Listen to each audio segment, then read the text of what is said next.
Assalamualaikum guys. Apa kabar? Semoga kita selalu sehat, selalu dalam lindungan Allah Subhanahu wa Ta'ala ya guys. Dilancarkan rezekinya, dipermudah segala urusannya. Yang lagi sakit, semoga cepat sembuh, dan segera diangkat segala penyakitnya ya guys.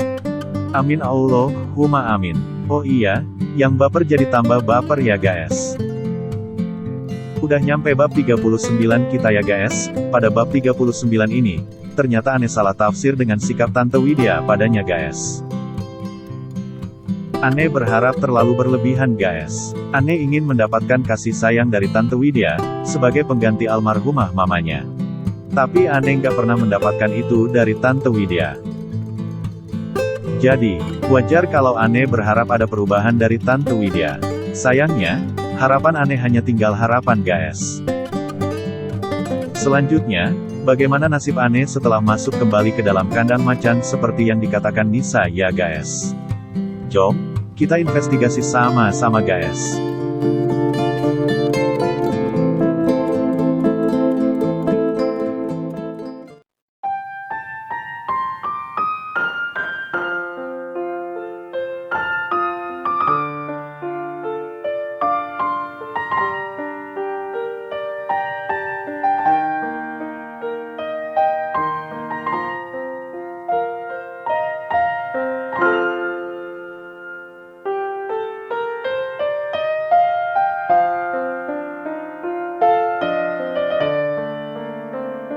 Baru saja Aneh ingin merasakan kebahagiaan yang sesungguhnya. Tapi, apa yang ada di dalam pikirannya selama ini, ternyata salah.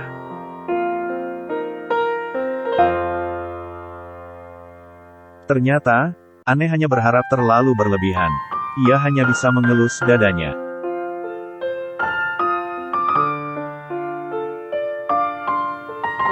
Mbak Sari yang saat itu melihatnya, hanya bisa bersedih, nggak bisa melakukan banyak untuk Aneh.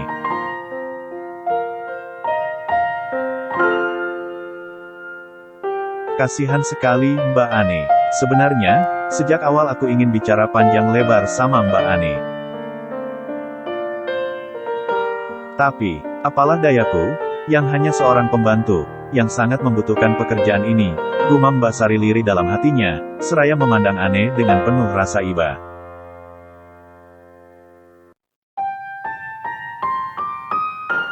Aneh berjalan ke dapur membawa piring kotor bekas makan Om dan tantenya.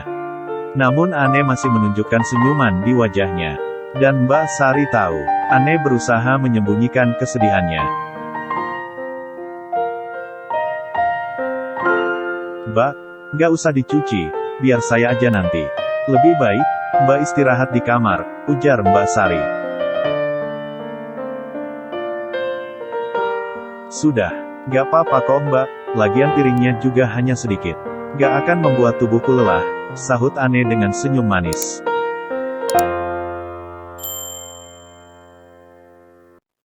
Mbak Sari kembali menatap Aneh dengan perasaan sedih. Ia gak habis pikir, kenapa majikannya tega menyakiti orang yang selalu baik padanya. Terlebih lagi, Aneh adalah anak yatim piatu. Setelah 1 jam kemudian, Aneh pun telah selesai melakukan pekerjaan yang setiap harinya selalu ia kerjakan. Kemudian Aneh membawa kaki jenjangnya melangkah menuju kamarnya. Aneh masuk dan menutup pintu kamar.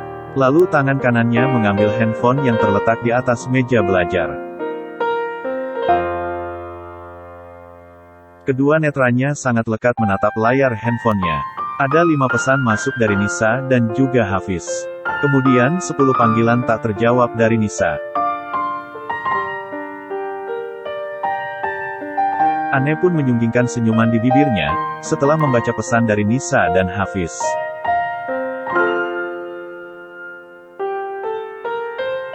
Aneh duduk di bagian pinggir atas kasur empuknya, sambil menyandarkan punggungnya pada dipan tempat tidur.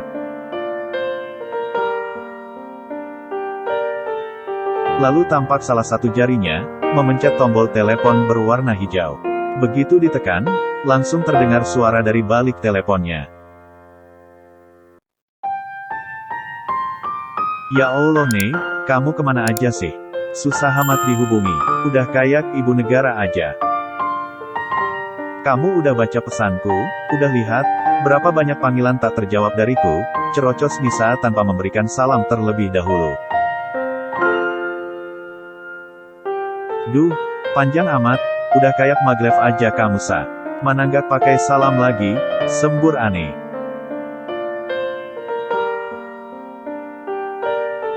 Iya, assalamualaikum, ucap Nisa dengan suara berat dari seberang. Waalaikumsalam. Kalau salam itu harus ikhlas, jadi dapat pahalanya. Pungkas Ane sambil tersenyum geli. Udah ah, pokoknya, kamu harus siap-siap sekarang. Sebentar lagi aku jemput, tukas Nisa yang langsung mematikan sambungan teleponnya. Ane hanya menggelengkan kepala, sambil meletakkan handphonenya di atas tempat tidur. Kemudian ia beranjak dari duduknya, lalu berjalan sambil menyambar handuk, dan segera mandi. Beberapa menit kemudian, Ane sudah rapi dengan celana kulot payung, berwarna coklat kopi. Dipadukan dengan tunik berwarna krem. Tak lupa tali pinggang kecil, berwarna coklat, melingkari pinggangnya yang ramping. Sehingga, membuat Ane semakin terlihat cantik. Dengan penuh percaya diri, Ane siap melangkahkan kakinya keluar dari kamar. Pada saat yang bersamaan, Tasya pun keluar dari kamarnya, dan menatap lekat penampilan Ane. Mau kemana nih? Maksimal bener dandannya, cecar Tasya ingin tahu. Cuma mau jalan aja sama Nisa, udah lama kita nggak ketemu. Lagi pula, aku mau mempersiapkan segala sesuatu yang aku butuhkan untuk wisuda nanti, sahut Ane ringan.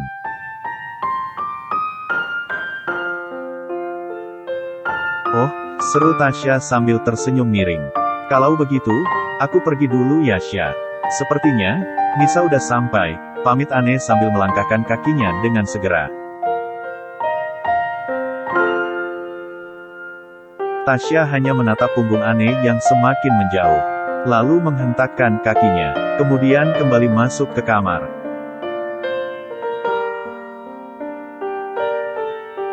Tasya menjatuhkan tubuhnya dengan kasar di atas kasur empuknya. Hatinya gusar. Dengan manik mata yang membola, ia menatap tajam langit-langit kamarnya. Kenapa sih semua orang pada sayang sama Ane? Cantik, aku jauh lebih cantik dari dia. Tapi orang memperlakukanku biasa aja, nggak seperti mereka memperlakukan Ane, gumam Tasya merasa iri pada Ane. Sambil memainkan ujung rambutnya, Tasya kembali berkata dengan penuh percaya diri yang tinggi. Tapi lihat aja nanti, sebentar lagi, kalian akan memperlakukanku dengan sangat berbeda.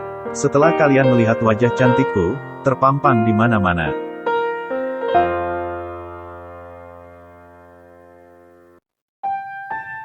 Karena sudah mendapat izin dari Tante Widya, Ane dan Nisa langsung ngacir secepat kilat. Takut Tante Widya berubah pikiran. Sambil menyetir, sesekali Nisa melirik pada gadis yang duduk di sebelahnya. Ane terlihat berbeda, lebih fresh, dan senyum manis, selalu tersungging di kedua sudut bibirnya. Membuat Nisa sangat penasaran, kebahagiaan apa yang sedang dirasakan sahabat baiknya saat ini. Sepertinya, ada yang sedang bahagia sekali hari ini, celetuk Nisa tanpa mengalihkan fokusnya. Sambil tersenyum simpul, Ane menoleh ke sebelah kanannya, melihat Nisa yang terus fokus memandang ke depan. Seolah bukan dirinya yang berbicara tadi. Ane pun gak mau kalah, ia gak menjawab apapun, dan kembali mengalihkan pandangannya ke depan. Ih, Ane, cerita dong, kenapa kamu senyum-senyum begitu? Tanya Nisa sambil menautkan kedua alisnya.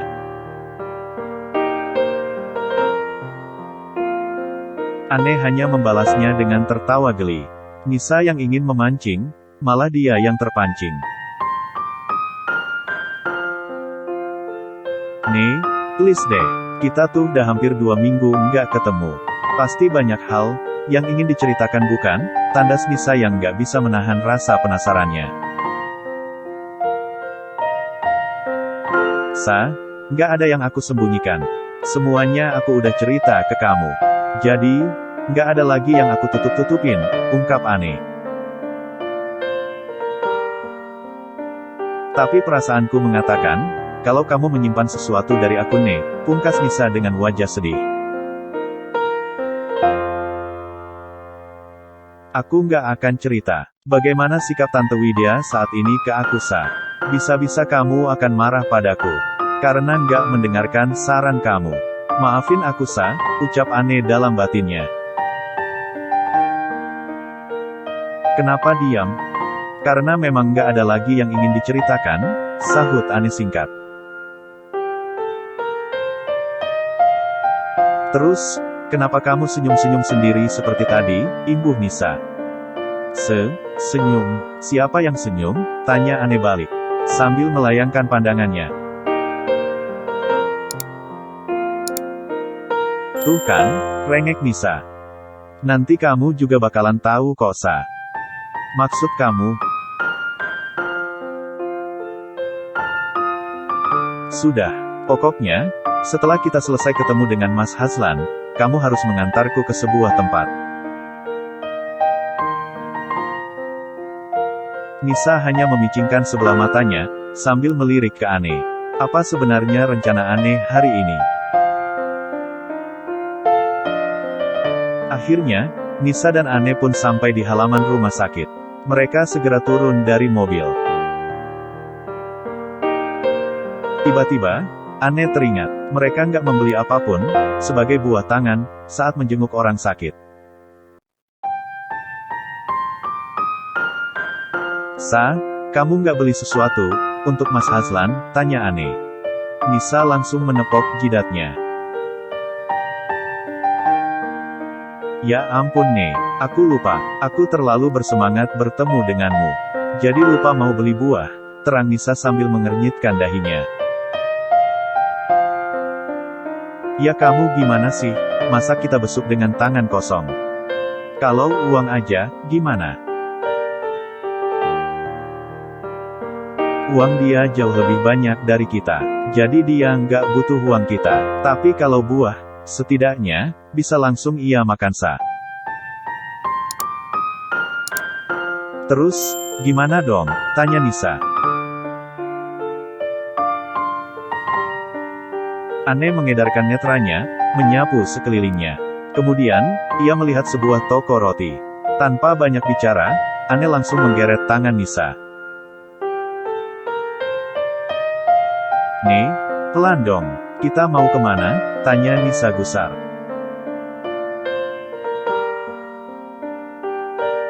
Akhirnya Ane berhasil membawa Nisa sampai di depan toko roti. Lalu menunjuknya, dan memberi isyarat menggunakan matanya, menyuruh Nisa untuk segera masuk. Nisa pun mengerti maksud Ane. Mereka langsung masuk. Pilihlah, apa roti kesukaan Mas Hazlan? Usul Ane. Nisa pun terlihat sedang meneliti satu persatu roti yang terpampang di etalase. Kemudian menjatuhkan pilihannya. Yakin? Itu kesukaannya? Tanya Ane memastikan. Nisa pun mengangguk pelan, sambil tersenyum. Katanya nggak mau, tapi kesukaannya bisa tahu, ledek Ane pelan, sambil mesem. Nisa hanya mencubit pelan pinggang Ane. Lalu keduanya segera menemui Hazlan, setelah melakukan pembayaran. Ane dan Nisa pun masuk ke dalam lift, dan memencet tombol angka 3. Ting, pintu lift pun terbuka, dan keduanya melangkah keluar, lalu mencari kamar 205, tempat Hazlan dirawat.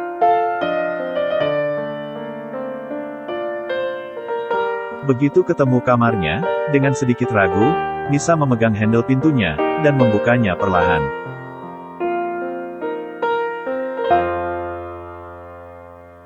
Ceklek. Derit pintu pun terdengar, membuat semua mata yang ada di ruangan itu langsung menoleh ke pintu secara bersamaan.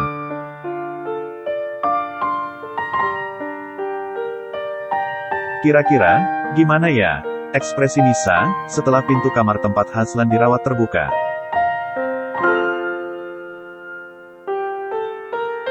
Pada penasaran kan guys? Jom kita tunggu pada bab berikutnya di Yurihan Channel guys. Channel yang menayangkan novel romantis bernuansa Islami dari Mbak Hana Devi pastinya guys.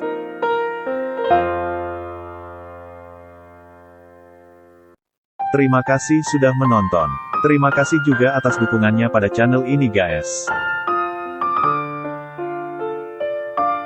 Tanpa kalian, kami bukan apa-apa. Karena kalianlah, kami bisa jadi apa-apanya dong. Dang, ding, dong.